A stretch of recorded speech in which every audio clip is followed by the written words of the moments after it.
Hopalong Hopscotch. Hopscotch really loved his book of fairy stories. Above all, he loved the story of the frog who was kissed by a beautiful princess. "He became a handsome prince," said Hopscotch. "That sounds fun." Hopscotch showed the story to his friend Polly. "I'm off to find a princess to kiss," said Hopscotch. Polly liked Hopscotch a lot. They had been friends since they were tadpoles. "Don't go," she said. "Have a slice of fly pie instead." "No thanks," he replied. "I'm going to hop along to find a princess." With his fairy book in the basket on the front of his tricycle, Hopscotch pedalled past the lily pond and the rest of his family.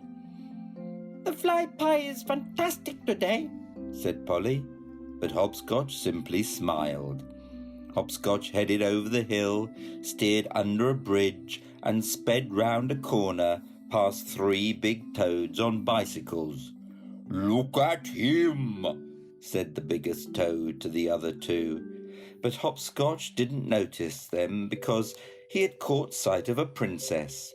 She was carrying her shopping out of a car. "Aha!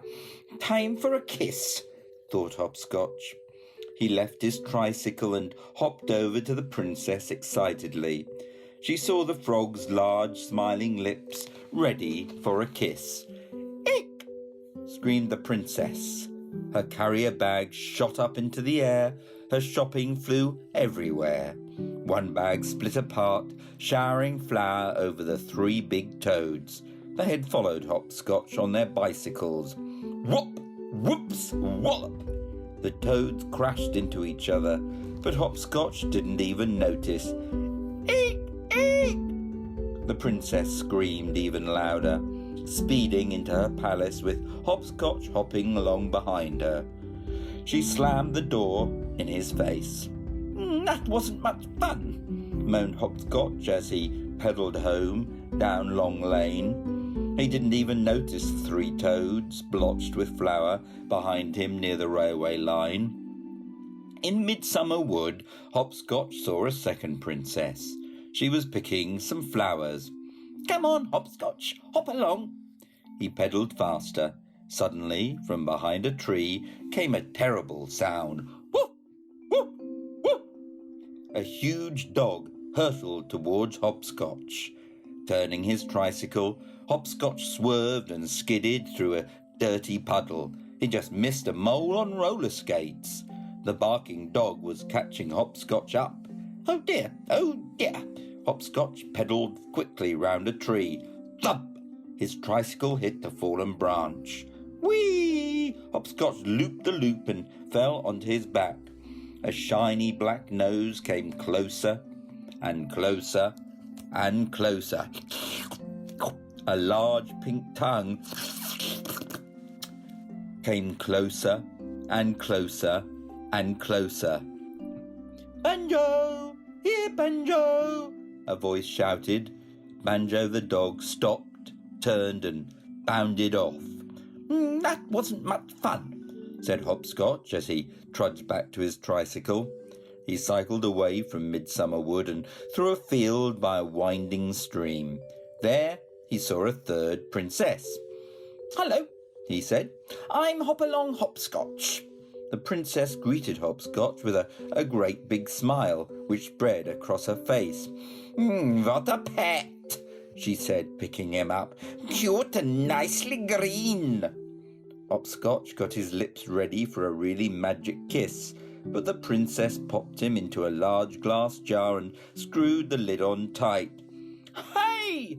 called Hopscotch. "This isn't right." "It certainly isn't," said a small toad sitting beside him. "She pulled me off my bicycle this morning and then I've been here and there ever since." Suddenly, the princess tripped over a branch lying on the path. The glass jar went flying through the air. Whoosh! "Help!" yelped Hopscotch. "Hold on!" cried the small toad. The jar splashed into the stream and smashed into pieces. The small toad and Hopscotch swam to the bank. "Look, my toad friends are coming to help me," said the small toad. "Where are my pets?" screamed the princess. The small toad jumped onto the biggest toad's bicycle. Then, waving to Hopscotch, they speedily rode off. That wasn't much fun," moaned Hopscotch as he quickly pedalled back to the lily pond. In front of the blackberry bushes, a princess on a skateboard stopped beside him. Before he could say, "Hopalong Hopscotch," the princess kissed him on the cheek. "That was fun," she said, smiling. "Yes, but I'm not a handsome prince," moaned Hopscotch. "Never mind," replied the princess, and taking off her disguise, Princess Polly laughed. "You kissed me as a princess, and now you're a frog," laughed Hopscotch. "Would you like another kiss?" asked Polly. "I'd rather have a piece of fly pie," answered Hopscotch, and together they hopped happily home.